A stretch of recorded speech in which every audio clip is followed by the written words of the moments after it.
inspiré. Nous, on ne sait pas, parce que la Bible, malheureusement, n'a pas dit ce que Jésus est en train d'écrire. Mais nous, on sait que quand il s'est levé, il y a une parole de sagesse puissante qui est sortie. Les gens étaient prêts, ils avaient des gourdins, des pierres, ils voulaient en finir. C'était monté. Une seule parole, je n'ai pas dit, il n'a pas, les anges ne sont pas venus secouer Jésus. Voilà. Une seule parole est sortie. Une parole. Et cette parole a dit quoi? Que celui d'entre vous qui n'a jamais péché jette la première pierre. Quand il a dit ça, comment on sait que c'est une parole de sagesse puissante? On dit du plus vieux au plus petit. Ils ont pris les roues qui sont partis.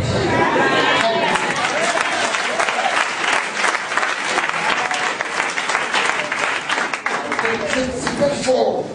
Et puis on dit c'est abaissant pour la continuer d'écrire. Mais voilà ce que l'Esprit de Dieu m'a inspiré.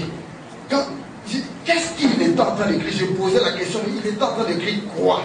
Mais regardez la femme adultère. Vous savez, dans la Bible, Dieu appelait le peuple d'Israël adultère. Pourquoi? Pas parce qu'ils sortaient avec des hommes et des femmes et des hommes, parce qu'ils étaient en train d'adorer d'autres dieux. Alors, Dieu a dit, vous êtes des adultères.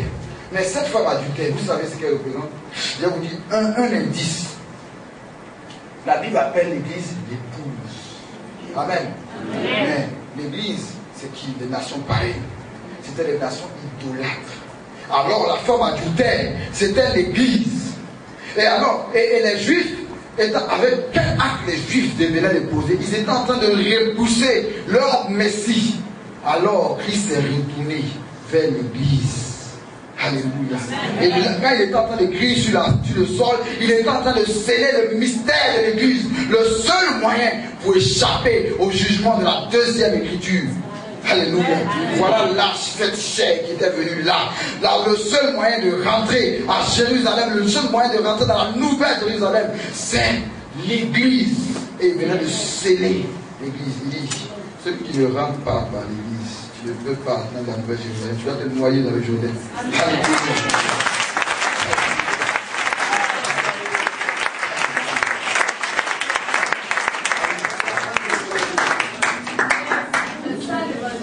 Dieu, par la troisième écriture, venait de sceller l'église. Voilà le seul moyen. Mon peuple, vous m'avez rejeté, je me tourne vers les nations. Je me tourne vers les peuples.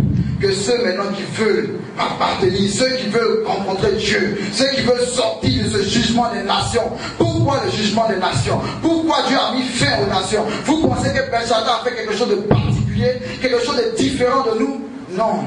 Dieu a fait le corps de l'homme pour être son habitation. Et nous avons pris quoi à nos membres qui sont l'ornement de la maison de Dieu? Pour faire quoi? Pour commettre des adultères, pour commettre des impudicités, pour faire des rapports sexuels chroniques, pour faire des avortements. Pourquoi les nations? Parce que maintenant les nations ont commencé à célébrer des mariages homosexuels. Dieu a dit abomination. Et ils ont dit c'est ça qui est bon. Et voilà pourquoi le jugement des nations, le jugement de Dieu écrit sur les murailles de Babylone était écrit non seulement pour Belshazzar, mais était écrit aussi pour les nations. Pour ceux qui allaient refuser Christ, pour ceux qui allaient choisir délibérément de s'engager dans la voie du péché. Voilà le jugement devant vous. Mais seulement Dieu a fait une porte. Et qui veut entrer par cette porte? La troisième écriture scellait l'église. Voilà le passage pour entrer.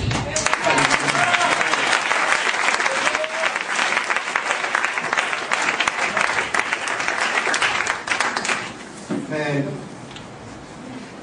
la première écriture a scellé l'alliance et révélait le mystère de Christ. La deuxième écriture annonçait le jugement de Dieu sur les nations. La troisième écriture est en train de donner la porte pour échapper de ce jugement, pour entrer dans le salut par Christ. Mais s'il y a un temps, on se posait la question au départ. Maintenant, on sait qu'on a une solution. Tout le monde est apaisé. Tout le monde sait qu'il y a la solution. Donc, maintenant, il ne faut pas avoir peur. Mais je vais vous expliquer pourquoi est-ce que il faut discerner les temps. Il y a quelque chose d'important qui s'est passé dans la loi. On dit que dans l'armée de David, dans 1 Chronique 12, verset 32 ou 32, verset 12, je ne sais pas, vous allez vérifier. On dit que dans l'armée de David, il y avait des hommes spéciaux qui étaient chargés de discerner les temps pour savoir ce que Israël doit faire. Il y avait des hommes qui devaient discerner les temps pour savoir ce qu'Israël va faire. Mais qu'est-ce qu'Ecclésiaste a dit? Ecclésiaste 3, verset 1 a dit quoi? Il dit il y a un temps pour toutes choses. Il y a un temps pour faire la guerre et il y a un temps pour faire la paix. Il y a un temps pour pour détruire et il y a un temps pour construire. Il y a un temps pour toutes choses. Il y a un temps pour chaque chose. Mais vous, dans quel temps vous êtes? Parce que tant que tu ne sais pas le temps dans lequel tu es, tu ne peux pas poser l'action qu'il faut. Dans quel temps on est?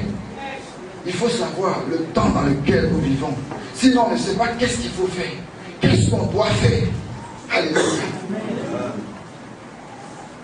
Et c'est pour cela que je vais vous donner 5 signes qui montrent dans quel temps nous sommes. Alléluia. 5 signes. 5 seulement. Il y en a plusieurs. Mais je vais donner 5. Osée 6, verset 2. Prenons nos Bibles dans le livre d'Osée. Osée va dire quelque chose qui passe inaperçu. Si Dieu ne t'arrête pas, tu passes dessus parce que c'est un test. Il faut que je trouve ça Osée. Osée 6, le verset 2. Il nous rendra la vie dans 2 jours. Le 3e jour, il nous relèvera et nous vivrons devant lui. Qu'est-ce que cette parole est en train de dire? Cette parole est une prophétie. La prophétie ne parle pas forcément du temps présent. La prophétie parle des temps éloignés. Et il nous rendra la vie dans 2 jours. Ce n'est pas la résurrection, parce que c'est le Messie. Le Messie nous rendra la vie dans 2 jours. Et le 3e jour, nous vivrons devant lui. Alors que nous savons que lorsque Osée a parlé, le 2e jour, il n'y a rien eu. Le 3e jour, actuellement, Israël n'est pas en train de vivre devant Christ, avec Christ. Alors de quel temps il parlait? Mais sachant que Dieu, quand il parle souvent, il parle avec des temps prophétiques. Alors, on va s'inspirer de ce que Psaume a dit. David a dit, devant Dieu, 1 an, 1 jour égale 1000 ans, 1000 ans égale 1 jour. Alors il dit, regardez, je vous donnerai la vie dans 2 jours. Alors si on dit dans 2 jours, il c'est qui? Jésus. C'est le Messie, il parlait du Messie. Et le Messie est venu quand à l'an 0, parce que c'est à partir de lui qu'on commence à compter. Et 2 jours, ça fait 2000 ans. Il nous rendra la vie dans 2 jours. Mais je vous explique une parenthèse.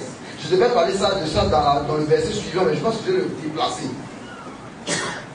Dans 2 jours, il nous rendra la vie. Israël avait été détruit. Après 70, à l'an 70 après Jésus, Titus avait envahi Israël et Israël avait été détruit. Jérusalem avait été brûlé et puis le peuple a été envoyé captif par les nations. Israël n'existait plus. Mais voilà que quelque chose de terrible. Quand tu entends cette chose, tu dis, la parole de Dieu est vivante. Parce que le 14 mai 1948, l'État d'Israël a été proclamé. Maintenant, Israël existe. Et c'est quand le 2e jour, en 1948, nous sommes dans le 2e millénaire. Et il dit, le 3e jour, je vous le relèverai et vous vivrez avec moi. Alors Christ dit, il vient le 3e jour. Alors il dit, il vient dans le 3e millénaire. Mais si Christ, par cette prophétie d'Osée, nous dit qu'il vient dans le 3e millénaire, oh, c'est bon, 3 millénaires, 20 000 ans, oh, j'oublie.